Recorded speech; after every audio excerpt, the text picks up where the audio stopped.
Okay, today we're going to do Picasso.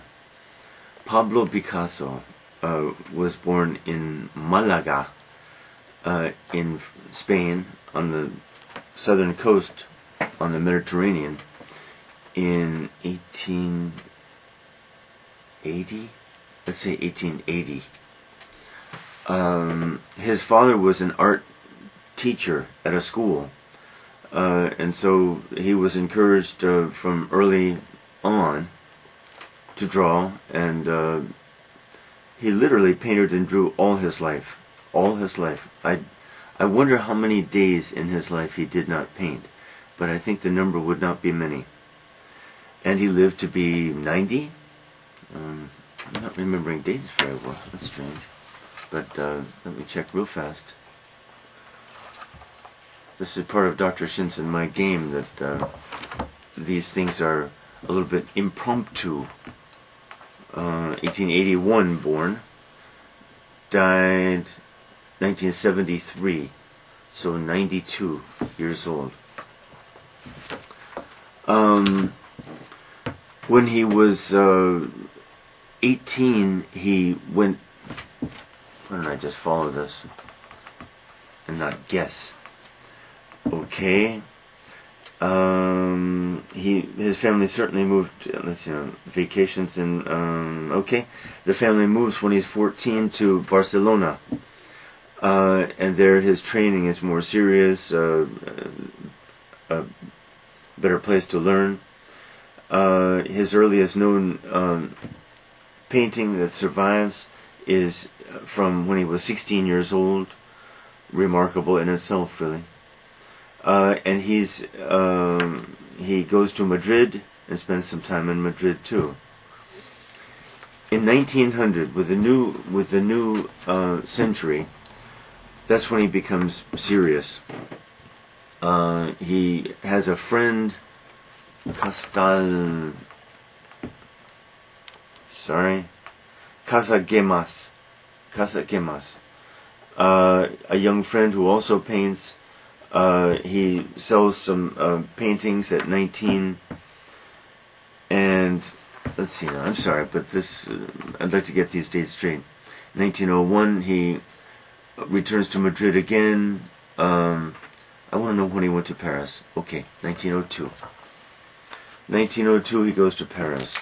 Paris became the center of his productive life for the rest of his year, for the rest of his life. And that is part of the explanation why Paris has been the center of art for so long. Is it still? Maybe. Arguably New York is, but Paris, the French dominated. France dominated Western art. I think we could say from 1850 to 2000, 150 years. That's remarkable. That's amazing. Modern art has been really French, and even today, I suspect it's the French artists who dominate. I'm not, I confess, in touch with what's going on or what has gone on in the past 20 years, but France's and Paris's domination is remarkable in any art form. Okay, he goes to Paris, and in 1902, so he's 21 years old, let's say. Until 1905, he knows some hard times there. He knows some poverty. He and Casagemas share an apartment. It's cold in the winter. I'm sure they burn some canvases to make heat sometimes. Sounds romantic, but I think it's probably true. Now, here's a man then who was painting seriously for 70 years. Preparation, that's serious too, but I admit, but who produced important paintings for 70 years.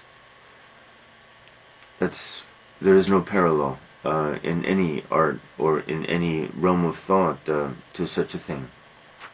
That in itself is remarkable. I'm going to try to get at why Picasso is great. I hesitate with that, but I guess he is. If he's great, in what ways he's great, in my opinion. And really, I must disclaim a little bit. I'm not sure how much my opinion is worth with Picasso. He's so big. He's so difficult to assess. But let's take as a premise. A premise is that the man really could draw and paint almost anything he wanted, and this from a very early age. Then why did he produce the things that he did? Why did he produce the things which, frankly, are not pleasing to the eye in any traditional sense? Many of the things he produced took very little time to produce. I think, certainly after 1950, that's the case. That's the problem. Anyway, I'll show you some paintings. Is that okay, Dr. Shin? Yeah. I'll show you lots of paintings with him. I have a good book, a good collection of his works that has helped me a lot. Here's an early thing. Whom does it not resemble, but from whom does it take its inspiration? Gauguin. I would say Gauguin. Those blocks of unusual color. The subject matter is Parisian in itself. I'm going to try to go fast and not linger on many. I'll skip some of this early stuff.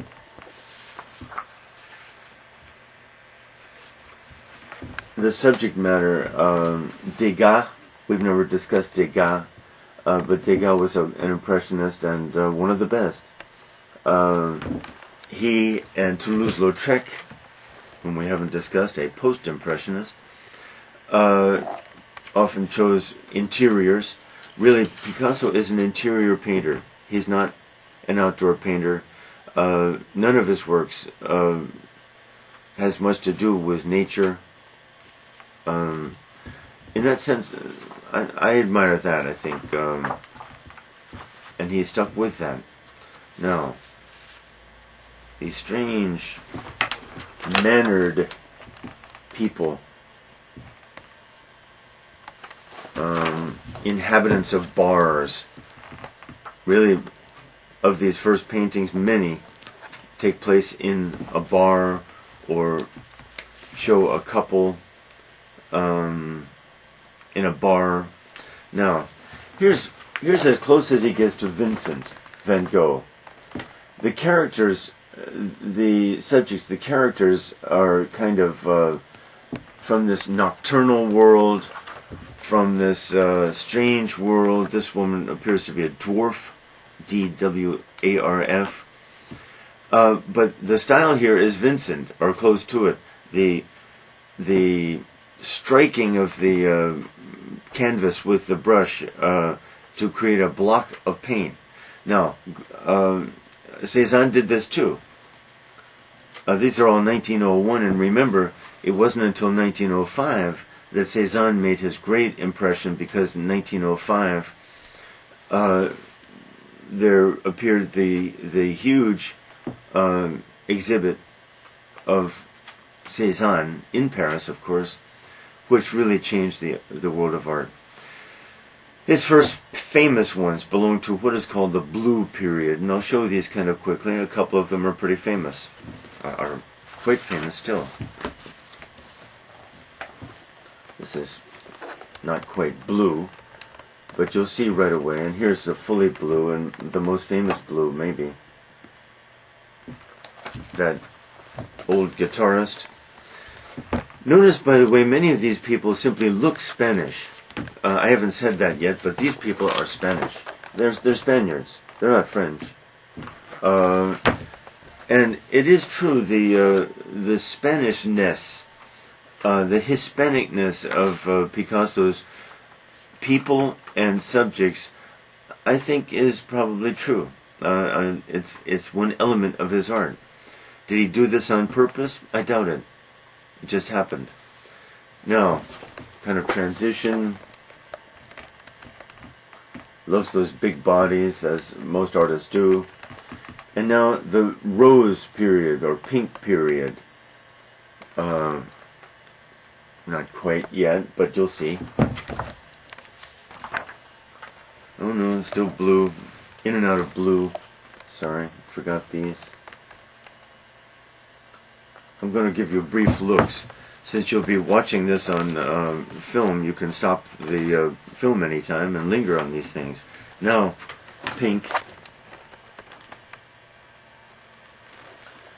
This is the most famous of that period, Les Saltimbanques. Family of traveling entertainers, circus more or less. Rilke, R-I-L-K-E, the greatest German poet of the past 150 years, wrote a poem about this. Rilke was very involved in the Parisian art world because Rilke spent about 10 years in Paris during this period as the private secretary to Rodin, the sculptor, the famous sculptor. So, very involved. For some people, these are many people's favorite Picassos. I think that's a pity to be locked. I better explain what's going on here a little bit. Let me show a couple of things. Why does he paint a subject like this? Artists, when they choose a topic, a theme, and when they paint it, are thinking of not so really. I think they're seldom thinking of the subject. Certainly for the past 100 years, they're thinking of the arrangement of color, the composition. They're thinking of problems. Poetry is a little like this too, especially traditional poetry that is in traditional forms like the sonnet. These present a formal problem. Even I have formal problems too, but it's not like these guys. Now here's a famous early self-portrait. That's Picasso as a young man, and it's recognizable. Here's maybe the most famous, but who knows why. This portrait of Gertrude Stein.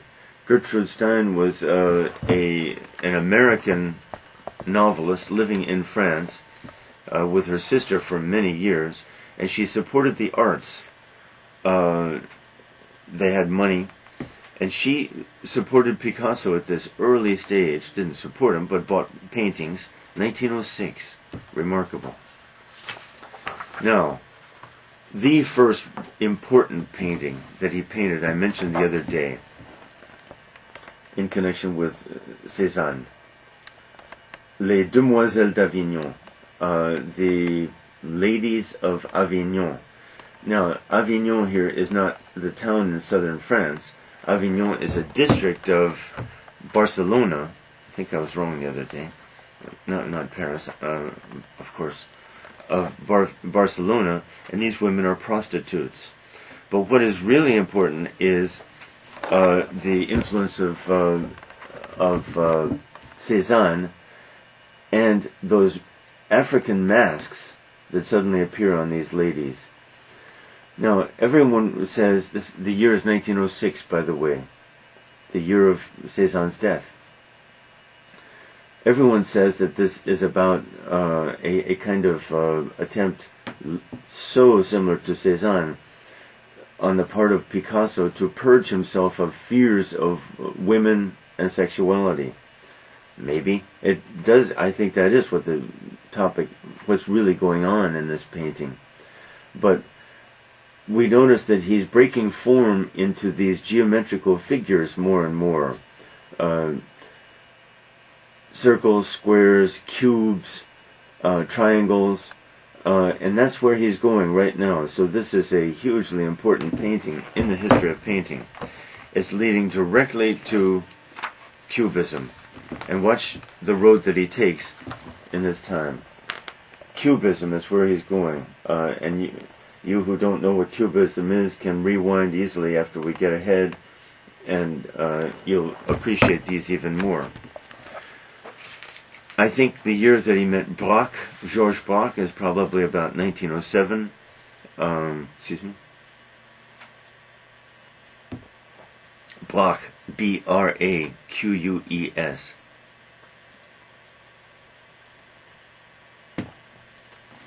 Look what's happening to the human figure.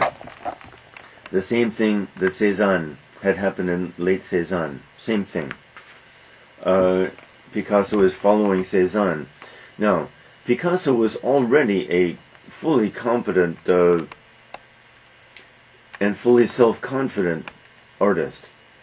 The fact that he poured himself into this Cezanne mentality is huge. Now, he's a very young man, too. Here he's 25, 26, 27, 28 years old. That he became a Cezanne guy so resolutely, with such singleness of purpose, is the tribute to Cezanne. And Picasso himself said, he's famous for having said, "We are all sons of Cezanne." We all, meaning all artists painting, one could say, in the 20th century. Well, this means that Cezanne is... Cezanne and Giotto, this could be said, Cezanne and Giotto are the two most influential artists in the history of Western art. They changed art single-handedly, as no one else comes close. All Western art veers into a certain direction because of Giotto, and then it does the same thing with Picasso. He's inescapable, especially because of the Cubist period. Now, does that make him great? I suppose. The problem is to find those paintings that one says, this is great, of. That's the problem. Cezanne. Pure Cezanne. Even the colors. Even the colors. The geometrical patterns and shapes. The objective world disappears. If we compare this with what he was doing, this is 1909, what he was doing in 1902, we see that he has ceased to become, and this I must discuss, he is ceasing to become a representational painter. Now, art is either representational or abstract. These are the words used by art historians. Representational art, of course, tries to represent some recognizable objects, people, things, cups, whatever, things that we can recognize and put them on the canvas. Abstract art, of course, leaves that behind completely. Now, it is true that whatever we see on the canvas is in some sense representational. We recognize something or other. It's still color, for example. It's still form. And these are the two main elements of art, color and form. But when we cease to see objects of our world around us, then that art is abstract. Now, I think I explained in talking about Cezanne before why artists would do that. Part of the reason is photography. The existence of photography changes art, of course. For artists to compete with photography for accuracy in depicting the world is absurd. Absolutely absurd. There's something kind of quaint and silly about it when artists do that. One can admire it, but a little quaint, a little silly, a little stubborn, heroically stubborn, sometimes maybe. But we who look for representational art and who prefer it, it's okay. After all, canvas, 2 dimensions, length and width, no third dimension. why did Western art seek to be so representational during the years from 1200 to 1900, 700 years? I think it's possible to make a theory about this, and this is not original with me, and I've never read a full exposition of it, but some of it is obvious. It's interesting to regard this as the period of the rise of the rise and the glory of the middle class. After all, this coincides roughly with the rise of the bourgeoisie or middle class. The rise of science can be seen in this connection too. Okay, let's call this period realism. Realism won't do, but realism, because at least it's representational. During this period, then, the middle class rises to power and tries to control, to master objective reality. What is science but an attempt to master objective reality? That's what science is. To understand, of course, is to control, and that's our goal. One can easily fit this into what I was talking about in my autobiographical sketches about eritis sicut dii, you will be as gods, knowledge, knowledge, knowledge. Our obsession with knowledge are not very admirable, in fact, in some ways not at all admirable. Quest for knowledge really is quest for control. Really, the ultimate source of this drive is to try to defeat death. To fully be as gods, of course, means not to die. In no other sense is it very important. To control reality and yet to die doesn't change much. We remain the same creature we are, fearful and anxiety-ridden and all that. The ultimate goal is to defeat death. That's the ultimate goal of mankind. That's the ultimate goal of science. And science is simply an expression of that. Back to art now. In 1900, at or near 1900, when Cezanne was doing his last works, this attempt to master and control objective reality ended. In favor of what? What Cezanne was doing, what his revolution really meant was, he was reminding us that this really is just a painting. This is just art. And art is simply color and form on a flat surface. Painting, anyway. On canvas, anyway. That's what art is. And so he was liberating art from the need, apparently, which had become too absurd, to represent reality on canvas. He was liberating the artist to say, put whatever you want on there. Put color and form on the canvas where it belongs and make it as beautiful as you can. But certainly don't expect to represent external reality because, frankly, photography does it much better. Okay, on with Picasso. We are now entering, here we go, the Cubist period. Wow. Now, don't look for color much. The colors are unspectacular. Dark, not gloomy, but steely, cold. Cubist art, there's no warmth to it, and that's one complaint. By the way, this is a guitarist. Look at him, he's disappearing. Here's a person, but the person is disappearing behind the geometrical shapes.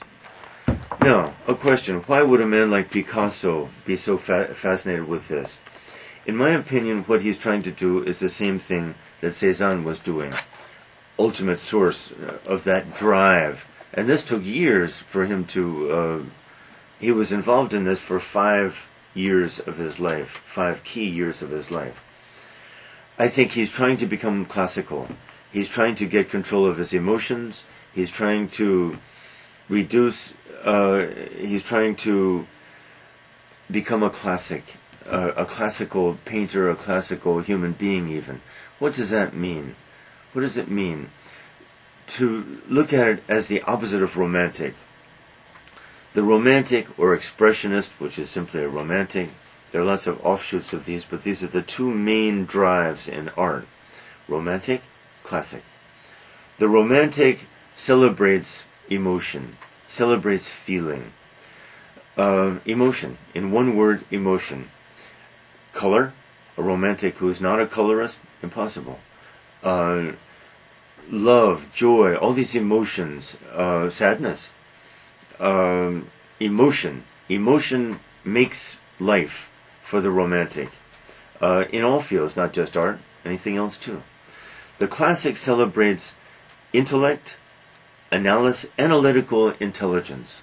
Analytical intelligence. For myself at my age, I want to be a classic. But that's normal for a person my age, I would think. Maybe I shouldn't say that. I don't know. That's what I admire. I admire the classical mentality.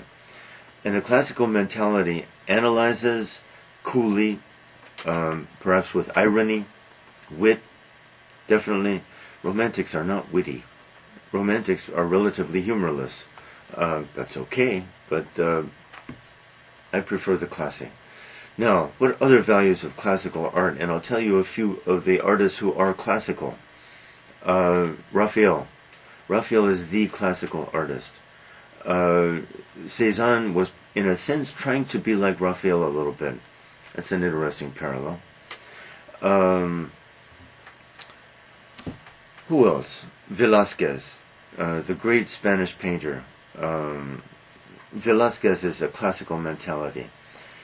The mind in control, analyzing, making decisions coolly, the thought process drives his great paintings, and there's no escape.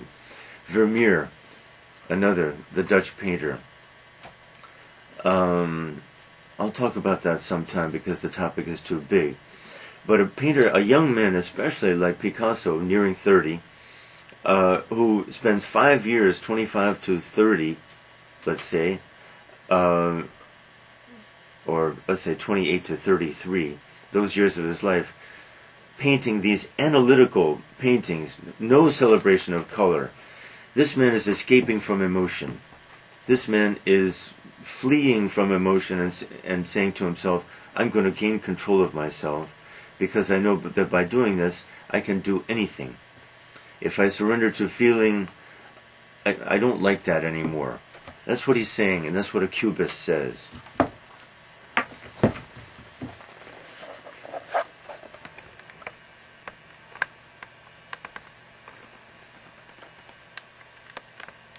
Giotto is a classic.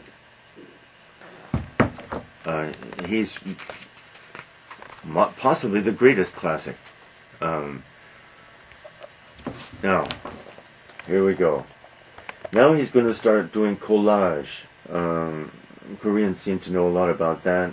This putting together surfaces, a newspaper article or headline here, a piece of paper from an advertisement here, all these things thrown together. Why does he do this? I don't know. I am certainly no expert on Picasso and certainly no expert on modern art. I have tried to wrestle with Picasso and find out for myself, because the question interests me, what is he doing and is he a great painter? Now that may be silly, that may be a silly pursuit, but that's what really interests me, really in all of the arts and all thought too. Is there greatness here, and why? Picasso is a problem for me. What's he up to here? What's he doing? I don't know. Art historians, I think, have a good explanation for these things, but I don't know them.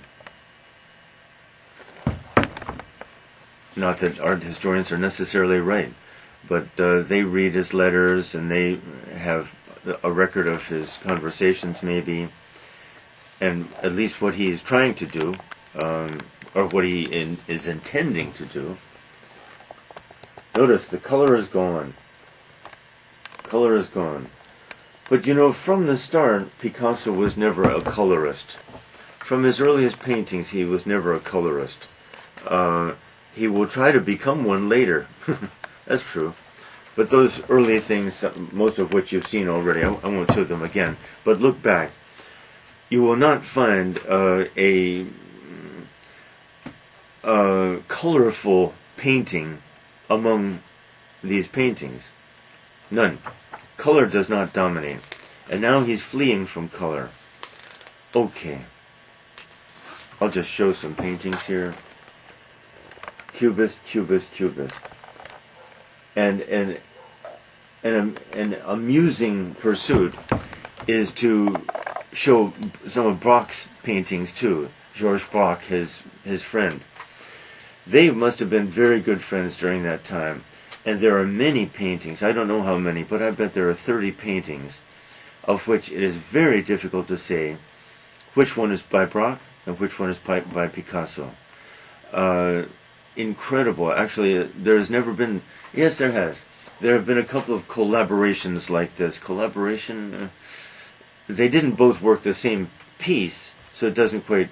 It's not fully collaboration, but collaboration in the sense of working side by side. The other most famous instance of this, very important, maybe more important, is Titian, the greatest of all artists, as I've said, in my opinion, and Giorgione. Giorgione, who died early, and I mentioned him in the Italian Renaissance show, lecture. Giorgione died early. Giorgione was already a great painter before he died at 32. He and Titian worked together, and then Titian completed many, how many? I'm not sure, 10 paintings, and no one can say which part Giorgione is responsible for and which part Titian is responsible for. That's a collaboration, unintentional. The man died, but it's still... That's remarkable. What was Titian doing in those? He was absorbing Giorgione. That's what he wanted to do when he did that. Paying tribute like that. First of all, it's, I assume, a loving tribute to the man who had died. But second of all, it's a statement that says, I want to absorb everything from that man's art. Everything. I want to own that man's style. And that's what he did. Anyway, Picasso and Braque, different, obviously, but when you can't tell which is which, that's remarkable. Now, what is he up to when he starts doing this? Collage, crude. I mean, this is crude. And maybe some art historian will be able to tell me in what way this is subtle or profound. I'm sorry, I don't see it. I don't see why Picasso did this. Now, I like some of his later stuff, and I'll tell you why, or I'll try to. But what's going on here, I don't know. The year 1913, just before World War I began. World War I is huge, 1914 to 1918. America only entered in 1917, remember. Americans have very little sense of World War I. But the Europeans had 4 years of that terrible war. Okay. Now we're in 1914, and the war either is about to begin or has already begun. Collage. He's doing his collages. I'll show them relatively quickly. It doesn't take long to absorb them, I think. Back to a little cubism. Modified cubism, but notice no color. The colors are almost gone. Almost gone. I think the only way to see that is what I said. This is a man who is trying to escape from emotion. And that's probably the best way to explain all of this. Classical, maybe. but classical in the psychological sense of mastering himself and his emotions. That's what he takes to be the business of life and art during this period. Now, here's an interesting one, 1919. 1919, you might say this is a celebration of that the war is finally over. By the way, he's already a very famous man.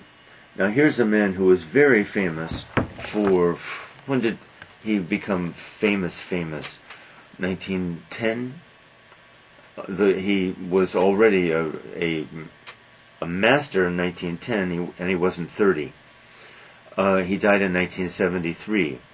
World famous, he was almost world famous by 1910, certainly by 1915. So he was world famous most of his life, 60 years. He could do anything he wanted. He had money, increasing. By the end, he was many times a millionaire. The most successful, I wouldn't say really, Titian still has that honor, I would say, because Titian was buddies with emperors and kings. But Picasso is the second most successful of all artists in the history of art. He owned the art world in many ways.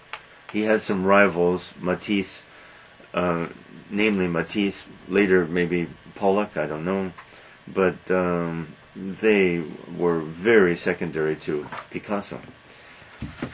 Now look at this. He's slipping back into representational art.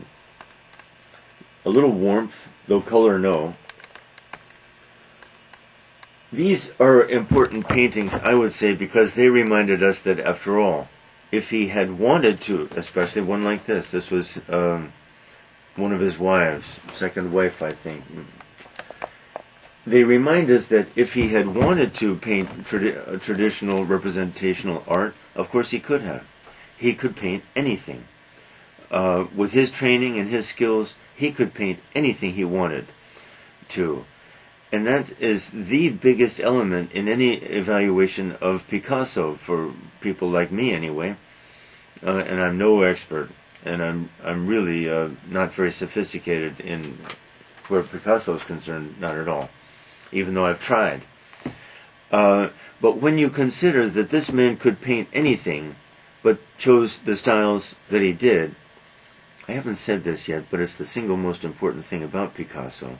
The man changed all the time.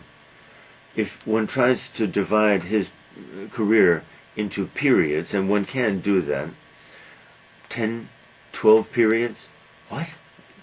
Only, once again, only Titian is comparable. Titian, in my opinion, a much greater artist, but I'm prejudiced, I guess. Anyway, but remember, he could paint anything he wanted, and he chose these various things that he did paint, these styles, which mostly he invented. That's to his credit too. He was a leader, he was not a follower. He got up in the morning and started painting, and he followed his own instincts, his own thoughts, because he was a thinking artist. He was a relatively articulate artist, as judged by the things he said. But art was color and form were his media, let's say. So he's thinking all the time, making decisions all the time, thinking about what? I think, once again, problems. Each canvas is a problem. And that's how artists think anyway. But Picasso maybe more than most. And so if you look at any single painting and say, what problems was he trying to solve in this painting? I think that's an intelligent way to approach Picasso or any other artist. Okay. My God, even a still life. Notice the hatchings, this network of dark, suggesting shadows around the chest there. You see what I mean? Almost by pen and ink. Hatchwork, I think it's called. That's interesting. When a man like Picasso does that, it's almost like a joke. Why would he do that? It's so out of date. This painting seems to be so out of date, 1919, but I don't know. Now watch. He goes into a different kind of classical period, I think. And really he comes in and out of this for a long time, maybe 20 years. It seems to me what he's doing is applying the same principles of the same motive is driving him during this period as drove him during the Cubist period, but he's changed the subject matter from things to people. He's trying to become a classical painter of people. And so these bodies, these thick, cumbersome, so solid, so weighty bodies, these are the bodies of Giotto. That is, they occupy space. They have visibly weight. That's what he is trying to do now. These are classical. This is a classical approach, and now he applies it to people. Now, I'll just show you several paintings and you'll see. Notice how heavy he's made these people. This is classical, like Greek sculpture. He's importing Greek sculpture into art. Now he slips back into these things. But watch, when he paints people, you'll see for a long time, 20 years I bet, until World War II. Here's a famous painting, and maybe it's great, The Three Musicians. You can find the three musicians there. I won't get into it. It's an interesting painting, I admit. I'm not sure what statement is being made by this painting, but it's interesting. In fact, that gets me to my ultimate opinion of Picasso. Great, maybe. Interesting, almost always. A man who could paint interesting paintings for 70 years, that's pretty remarkable. Now, part of that is a biological accident, the fact that he lived 70 years. But all those paintings and sculptures too, and other things that he made, always interesting. Now, I'll take it a step further, because this is my real opinion. I think the word beauty had little or no meaning to him. Or I think maybe even he scorned it. I think he scorned the word beauty. Beauty is a word used by sentimental amateurs, romantics and other fools. I wonder if he would agree with that. But maybe he would agree with that.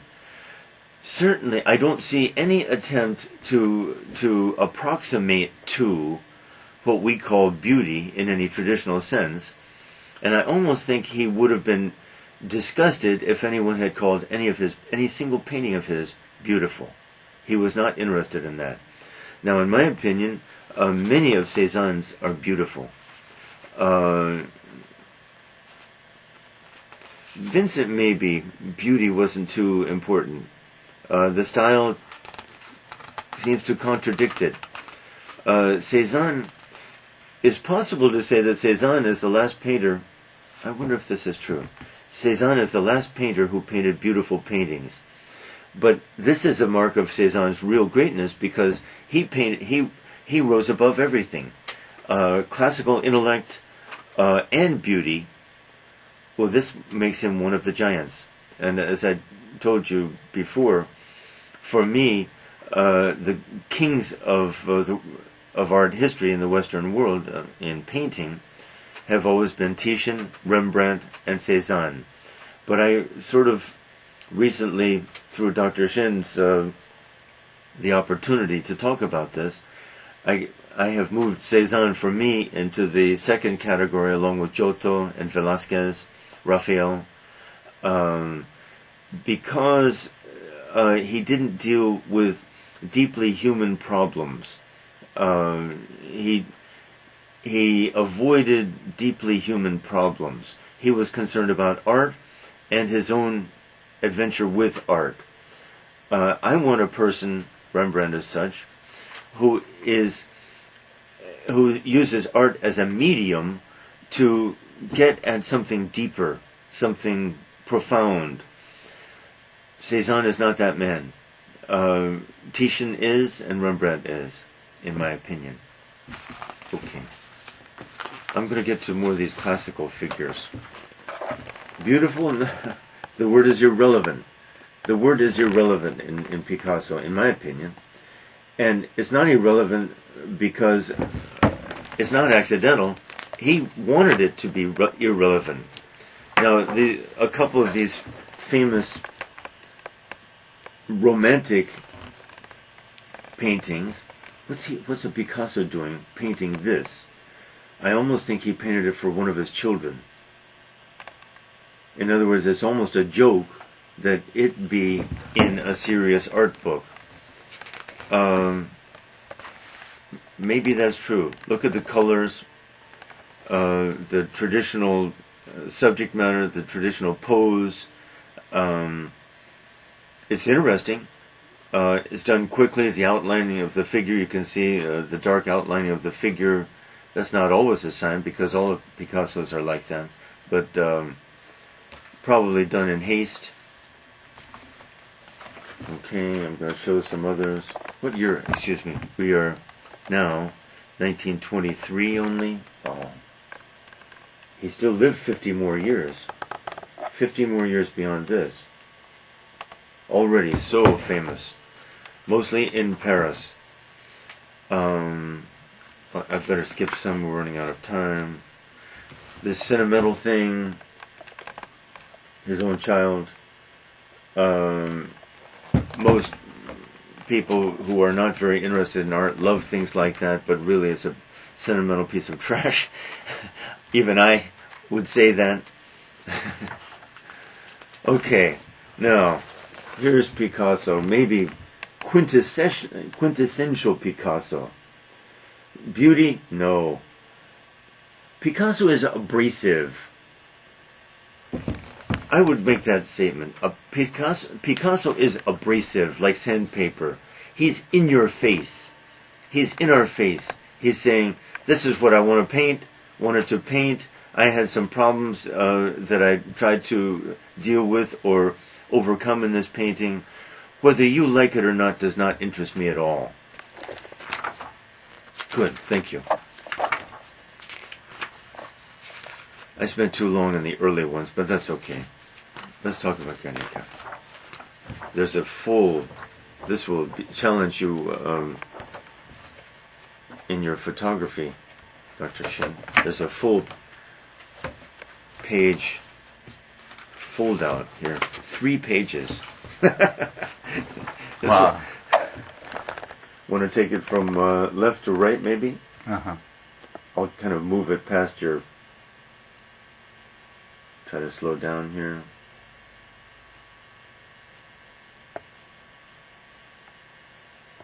Okay. Good. Okay. Guernica. This is his greatest work, in my opinion. It's serious. It's serious.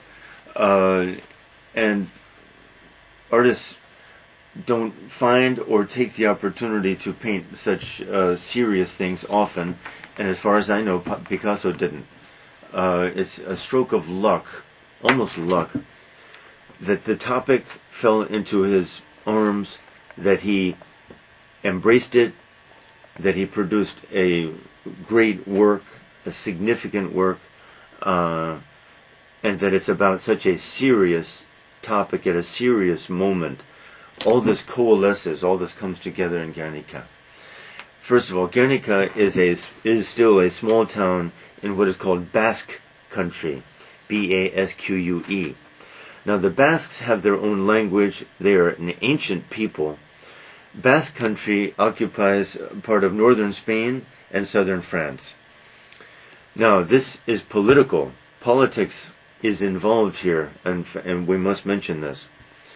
I'm not sure of the years, but let's say 1934 to 1937.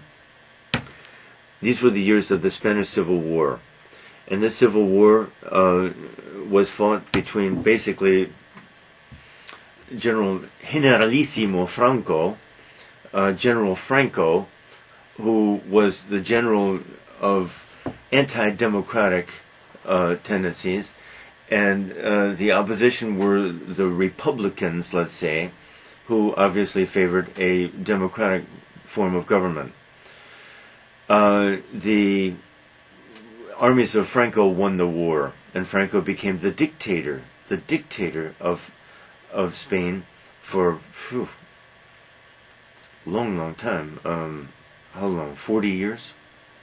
Until he, as a very old man, relinquished control. But for 40 years he was the dictator. During those years, Picasso never went to Spain. He refused to.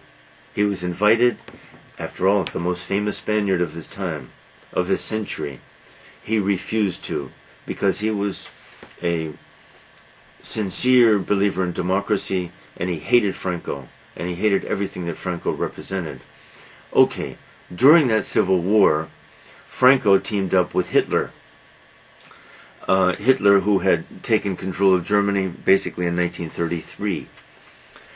These were the years of fascism, and Franco is a giant of the fascist world, and I discussed that when in discussing Orwell in 1984. That is, these years of polarization between the fascists and the socialists, when intelligent and thinking and well-meaning people had to choose between these two, because in the middle democracy seemed so ineffectual. Anyway, so Franco invited Hitler basically to practice dropping bombs on the Basque town of Guernica.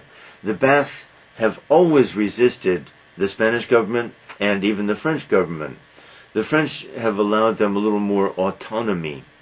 They've always been a problem, and for all I know, there's Basque terrorists still set off bombs in Madrid now, today. I'm not sure of that, but they certainly did within the past 10 years. The Basques want independence and have always wanted it, and the Spanish especially have refused to allow them any. And the French have given them a little more latitude or autonomy. I don't know details here, but anyway, on a day in 1936, I think, I can't find the date now, in the small town of Guernica, population 2,000 at the time, maybe 3,000, I don't know. Planes overhead, Hitler's planes bombed Guernica. I think maybe 1,500 people died. Picasso was horrified about this, and he chose this topic to make a political statement. And the political statement is, this is the fascist world. This is the kind of thing the fascists do. Okay, but fortunately, a painting like this goes beyond the politics. This is the kind of thing that people do to people and animals. Some of the most moving parts of those horses. It's a good reminder, by the way, in World War I, how many millions of horses were killed. Because horses, of course, were the means of transportation of large numbers, and especially officers. The horror of such an event, which is, of course, these could be Iraqis. These could be Iraqis, after all. The horror of war, but I think it's beyond war. Horrors of war. Primary statement probably for Picasso is, this is what that bastard Franco did to the people of Guernica. And I think that's probably the deepest thought of Picasso. But the fact is that the painting makes a different statement and a deeper statement. This is almost the history of mankind. We all know what a common joke is, that history is the study of battles and wars. Well, that's partly true. And by the way, as an aside, that's just gives us one glimpse into what basically is an absurdity called history. History is absurd. Not history itself, but the field of study, history. Right up there with philosophy and theology for absurdity, I'm afraid. I've explained why, so I won't go into that. Anyway, what a great painting. Now, I want to show, if we have a couple more minutes, a couple of the others, the directions that he was going in. And I'll just show, and I'll move kind of quickly here because we're running out of time. But the viewer can press stop. A cat killing a bird here. Kind of horrible too. It's a big painting too, as I recall. Kind of horrible too. It almost makes the same statement as Guernica makes. Night fishing at Antibes. Some people say this is one of his gigantic ones, very important, and I guess it is. Notice, color? No, no, no. Beauty? No. You do not go to Picasso for color and beauty. You go to Picasso for interest, something challenging the mind. Does that make him great? Maybe. Maybe. I'll try to find a couple of those famous ones. Death. Death. Death. Nature mort. Mort. Death. Where are we here? 1942. World War II. Of course. Death.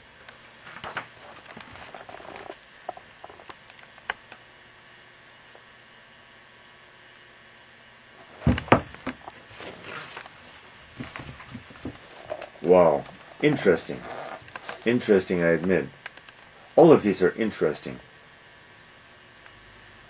But abrasive. Interesting, abrasive, challenging, not beautiful. Down with beauty.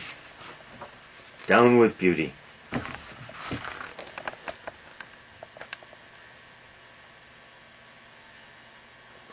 Beauty is a word used by romantics and other absurd people. That's what he says. I think that's what he's saying.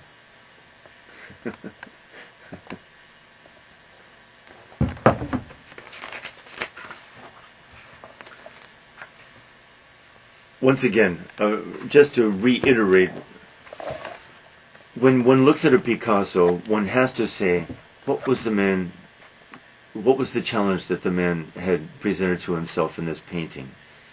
Why did this man, who could have painted things of sentimental, nostalgic beauty, paint this painting in this way? Forget about beauty, once again, as I keep saying. What was the challenge? It's so remarkable. This has helped me a lot. Even when he tries to be a colorist, he's not really. The colors are kind of there in our face. In our face. Soothing? No, maybe try this. He refuses to reassure us. I like this, actually. And I'm a little bit like this, too. And I've never thought of it this way.